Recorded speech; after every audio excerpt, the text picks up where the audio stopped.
नमस्कार दोस्तों और स्वागत है आपका 100% इंग्लिश के यूट्यूब चैनल पर।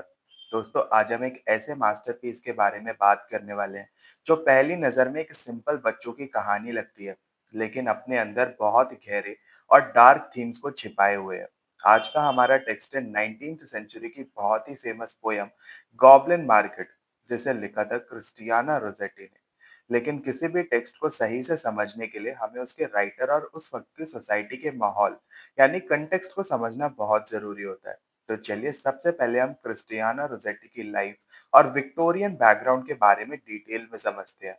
क्रिस्टियाना जॉर्जियाना रोसेटी एक बहुत ही important 19th century English pre-Raphaelite women poet थी, जिनकी पोएट्री की रेंज और क्वालिटी दोनों ही एक्सेप्शनल थी। उनका जन्म 1830 में हुआ था और उनकी डेथ 1894 में हुई। वो गैब्रियल रोसेटी की सबसे छोटी बेटी थी और उनके भाई द फेमस पेंटर पोएट डांटे गैब्रियल रोसेटी थे। राइटिंग का टैलेंट उनमें बचपन से ही था। दरअसल 1847 में उनके ग्रैंडफादर गेटियानो पिल्दोरी ने अपने प्राइवेट प्रेस में उनके वर्सेस का एक वॉल्यूम प्रिंट किया था, जिसमें उनके पोएटिक टैलेंट की शुरुआती झलक हमको साफ तौर पर देखने को मिलती है। शुरू में उन्होंने एक सूडोनेम यानी कि एक पेन नेम एलन एलेनी का यूज किया। इस नाम के अंडर 1850 में उन्होंने एक मैगजीन द जर्म के लिए 7 पोएम्स कंट्रीब्यूट की। लेकिन उनकी लाइफ में सब कुछ हमेशा आसान नहीं था। 1853 में उनकी फैमिली बहुत बड़ी फाइनेंशियल डिफिकल्टीज से गुजर रही थी। इस दौरान क्रिस्टियाना ने अपनी मदर की हेल्प की फोर्म समरसेट में एक स्कूल चलाने में, पर अनफॉर्चुनेटली वो स्कूल सक्सेसफुल नहीं रहा। 1854 में दोनों माँ बेटी वापस लंदन आ गई, जहां उसी साल क्रिस्टियाना के फादर की डेथ हो गई। इस स्ट्रेटेंड सर्कमस्टांसेस यानी आर्थिक तंगी के दौरान क्रिस्टियाना ने अपनी आगे की लाइफ अपनी मदर की कंपेनियनशिप, अपने रिलीजन के प्रति डिवोशन और अपनी पोएट्री लिखने के लिए डेडिकेट कर दी। रिलीजन उनकी लाइफ का एक बहुत बड़ा हिस्सा था। वो एक फर्म हाई चर्च एंग्लिकन थी। उनका रिलीजियस बिलीफ इतना स्ट्रांग था कि 1850 में उन्होंने आर्टिस्ट जेम कोलेसन के साथ अपनी एंगेजमेंट सिर्फ इसलिए तोड़ दी क्योंकि उन्होंने रोमन कैथोलिक धर्म अपना लिया था। कुछ ऐसे ही रिलीजियस रीजंस की वजह से बाद में उन्होंने चार्ल्स बगॉट केरली को भी रिजेक्ट कर दिया। हालांकि बाद में दोनों हमेशा अच्छे दोस्तों बने ही रहे। अब यहाँ एक बहुत इंटरेस्टिंग कंट्रास्ट भी है। क्रिस्टियाना एक ऐसी लाइफ जीती थी जहाँ वो स्पिरिचुअली प्योरिटी की आइडियल बनना चाहती थी, जिसमें सेल्फ डिनायल यानी त्याग शामिल था। लेकिन अपने भाई डांटे गैब्रियल की तरह उनके नेचर का एक दूसरा साइड भी था। उनकी उस सेंट लाइक और क्वाइट लाइफ के अंदर एक पैशनेट और सेंसुअस टेम्परामेंट छिपा हुआ था। साथ ही एक बहुत ही शार्प क्रिटिकल परसेप्शन और लाइवली सेंस ऑफ ह्यूमर भी था। एक पोएट के रूप में उनकी बड़ी सक्सेस का मेन रीजन यही था कि उन्होंने अपने नेचर के इन दोनों कॉन्ट्रडिक्टरी साइड्स को अपनी आपसी पोएट्री में खूबसूरती से यूनाइट कर दिया। अगर हम उनके करियर की हाइलाइट्स की बात करें तो 1862 में उनकी सबसे famous book goblin market and other poems publish हुई थी। इसके बाद 1866 में the princess progress and other poems I. एक इंटरेस्टिंग फैक्ट ये है कि इन दोनों कलेक्शंस के डेकोरेशंस उनके भाई डांटे गैब्रियल ने बनाए थे। इन्हीं वर्क्स ने उन्हें उस वक्त के टॉप पोएट्स के बीच ग्लोबली स्टैब्लिश कर दिया।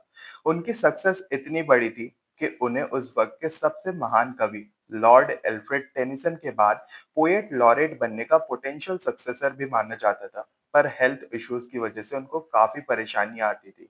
1871 में उन्हें ग्रेव्स डिसीज हो गई, जो कि एक टाइप का थायराइड डिसऑर्डर होता है, जिससे उनकी अपीयरेंस खराब हो गई और उनकी लाइफ खतरे में आ गई।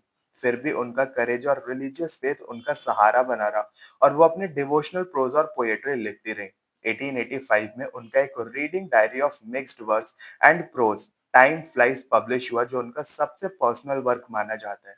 उन्हें 1891 में फेटल कैंसर डेवलप हुआ और अपनी राइटिंग जर्नी पूरी करते हुए उन्होंने दुनिया को अलविदा कह दिया। अगर हम समझना चाहते हैं कि उन्होंने गॉबलिन मार्केट क्यों लिखी थी, तो हमें 19th सेंचुरी विक्टोरियन एज की सच्चाई को देखना पड़ेगा। उस वक्त की सोसाइटी में औरतों पर बहुत सारे रिप्रेसिव फोर्सेस यानी उन्हें दबा कर रखने वाले नियम लगाए गए थे। वुमेन को अपनी आजाद राय और स्ट्रॉन्ग ओपिनियंस रखने की इजाजत नहीं थी। उनसे सिर्फ मैन के बनाए हुए लाइन ऑफ थॉट को कंफर्म करने या फॉलो करने की उम्मीद की जाती थी। क्रिस्टियाना के पास एक शार्प और इंटेलिजेंट माइंड था, लेकिन उस माइंड की कीननेस को सोसाइटी की प्रॉपराइटी या फिर स्ट्रिक्ट मर्यादा ने दबा कर रखा था। वो एक शेल्टर्ड लाइफ जीती थी और उनका बाहरी दुनिया से रिलेशन मोस्टली उनके भाइयों और बोहेमियन दोस्तों के जरिए होता था। और अब अगर हम बात करें गॉब्लिन मार्केट की, जो क्रिस्टियाना की सबसे बेस्ट नोन पोयम है, सरप्राइजिंग बात ये है कि शुरुआती वक्त में इस पोयम को वो अटेंशन मिली ही नहीं जो उसको मिलनी चाहिए थी, और इसे कन्वेंशनली सिर्फ बच्चों की कहानी या फिर फैंटेसी लिटरेचर की कैटेगरी में रिलीगेट कर दिया गया था। इसका रीजन पार्शियली ये था कि इस पोयम में जो दो कैरेक्टर्स हैं वो दो छोटी लड़कियां हैं, और पार्शियल रीजन ये था कि क्रिस्टियाना का टैलेंट तब तक दुनिया के सामने अनडिस्कवर्ड था। लेकिन डेकेड्स बाद कंटेम्प्रेरी फीमेल क्रिटिक्स ने उन्हें और इस टेक्स्ट को वापस डिस्कवर किया। तब जाके दुनिया को इस मास्टरपीस की पावरफुल सच्चाई समझ आई। तो ये था क्रिस्टियाना रोसेटी और उनकी सोसाइटी का एक डिटेल्ड कंटेक्स्ट। एक ब्रिलियंट औरत जो पेट्रियार्की और स्ट्रिक्ट रिलीजन में बंधी हुई थी, उसने अपनी आवाज और फीलिंग्स को गॉब्लिन मार्केट के जरिए हिस्ट्री में हमेशा के लिए अमर कर दिया। दोस्तों, ये जो गॉब्लिन मार्केट पोयम है, ये लगभग 570 लाइंस लंबी है, इसलिए हम लाइन बाय लाइन एनालिसिस में नहीं जाएंगे। उसके बजाय मैं आपको इस पोयम की एक ऐसी डिटेल्ड और इमर्सिव समरी दूंगा जिसे सुनने के बाद आपको पूरी स्टोरी और इसके इमोशंस परफेक्टली समझ आ जाएंगे। सरफेस लेवल पर गॉब्लिन मार्केट एक स्टोरी पोयम है जो एक स्विफ्ट और रेसी पेस फॉलो करती है, जिसे हम बैलेट ट्रेडिशन का हिस्सा भी मान सकते हैं। तो चलिए इस मैजिकल, डार्क और फैसिनेटिंग दुनिया में कदम रखते हैं। पोयम की शुरुआत में हमें दो बहनें मिलती हैं, लॉरा और लिजी। दोनों ही लड़कियां बहुत ही यंग, इनोसेंट और वर्जिनल है। हर शाम जब अंधेरा गिरने लगता है, तो ग्लेन घाटी में अजीब और खौफनाक गॉब्लिन्स आते हैं, जो एग्जॉटिक और एन्चेंटेड फ्रूट्स बेचते हैं। ये गॉब्लिन्स आम इंसान नहीं है, ये हाफ एनिमल्स जैसे हैं, जैसे कैट, रैट या फिर स्नेल के फीचर्स वाले इंसान है, जैसे क्रिश पिक्चर में था ना, कुछ कुछ वैसे ही। और ये फियरसम होने के बावजूद बहुत फैसिनेटिंग लगते हैं। लिज़ी अपनी बहन लॉरा को लगातार वार्न करती है, उन्हें गॉब्लिन्स की तरफ नहीं देखना चाहिए। लिज़ी डर के मारे अपने कान और आंखें बंद कर लेती है, लेकिन लॉरा अपनी क्यूरियोसिटी को रोक नहीं पाती और उन स्ट्रेंज मर्चेंट मैन की तरफ अट्रैक्ट होने लगती है। अब आता है स्टोरी में टर्निंग पॉइंट। लॉरा उन गॉब्लिन्स के पास चली जाती है। उसके पास उन मैजिकली डिलीशियस फ्रूट को खरीदने के लिए पैसे नहीं होते, तो वो गॉब्लिन्स को पेमेंट के रूप में अपने गोल्डन हेयर, अपने सुनहरे बालों का एक प्रीशियस लॉक काट कर देती है, और उसकी आंख से एक अनमोल आंसू, एक टीयर निकल पड़ता है। लॉरा उन फ्रूट्स को खाती है, जो किसी भी वर्ल्डली चीज से ज्यादा मीठे और इंटॉक्सिकेटिंग थे। वो पूरी तरीके से सेटिस्फाई होकर घर लौटती है। घर पर एक वाइज लिज़ी उसे बहुत अपग्रेड करती है, डांटती है और उसे एक लड़की जेनी की कहानी याद दिलाती है। जेनी ने भी इन गॉब्लिन्स का फ्रूट खाया था, लेकिन उसके बाद वो पाइंड अवे, यानी कि तड़प तड़प कर सूख गई और अपनी यूथ में ही मर गई। पर लॉरा पर इस वक्त फ्रूट का नशा इतना गहरा था कि वो लिज़ी की वार्निंग पर जरा भी ध्यान नहीं देती। रात को दोनों बहनें एक दूसरे को गले लगाकर सो जाती हैं, जो एक टिपिकल और perfectly detailed pre Raphaelite picture जैसा लगता है। अगला दिन शुरू होता है। लॉरा घर के सारे काम तो करती है, लेकिन उसका ध्यान सिर्फ शाम होने पर होता है, ताकि वो वापस जाकर गॉब्लिन से फ्रूट खरीद सके। पर जब ट्वाइलाइट आती है, तो एक बहुत ही शॉकिंग चीज होती है। लिज़ी को तो गॉब्लिन्स की आवाज सुनाई देती है, लेकिन लॉरा को कुछ सुनाई नहीं देता। लॉरा समझ जाती है कि उसकी फ्रूट पाने की डिजायर अब कभी भी पूरी नहीं होगी, और वो इस फ्रस्ट्रेटेड डिजायर के साथ जीने के लिए डूम्ड है, मजबूर है। इस रियलाइजेशन के बाद लॉरा का बहुत बुरा हाल होने लगता है। उसकी यूथ और ब्यूटी फेड होने लगती है। उसके बाल ग्रे होने लगते हैं, सफेद होने लगते हैं, और वो लगातार सिक और वीक होती जाती है। लॉरा लगभग डेथ्स डोर, मौत के दरवाजे पर दस्तक दे रही होती है, बिल्कुल बेचारी जेनी की तरह। लिज़ी अपनी बहन को इस तरह मरते हुए नहीं देख सकती। वो एक बहुत बड़ा स्टेप लेती है। वो अपने पर्स में एक सिल्वर पेनी डालती है और गॉब्लिन से मिलने उस डार्क ग्लेन में चली जाती है। वहां पहुंचकर वो गॉब्लिन से फ्रूट मांगती है। गॉब्लिन्स इंसिस्ट करते हैं कि लिज़ी को उसके साथ बैठकर वही फ्रूट खाना पड़ेगा, पर लिज़ी साफ इनकार कर देती है। इस रिफ्यूजल से गॉब्लिन बुरी तरीके से एनरेज हो जाते हैं, गुस्सा हो जाते हैं। वो लिज़ी पर अटैक कर देते हैं, उसे मारते हैं, उसके बाल खींचते हैं और जबरदस्ती उसके मुंह में फ्रूट डालने की कोशिश करते हैं। लेकिन यहाँ लिज़ी का कैरेक्टर शाइन करता है। वो स्टोइकली उनके असॉल्ट को सहती है। वो एक रॉक, एक चट्टान की तरह खड़ी रहती है, या कहें कि एक ऐसे लिली की तरह जो फ्लड में भी नहीं डूबता। गॉब्लिन्स आखिर थक हार कर उसे उसकी सिल्वर पेनी वापस फेंककर वहां से भाग जाते हैं। लिज़ी हेड टू टो उन फ्रूट्स के जूसेस से कवर्ड है, पर उसने एक बूंद भी फ्रूट को सॉलो नहीं किया।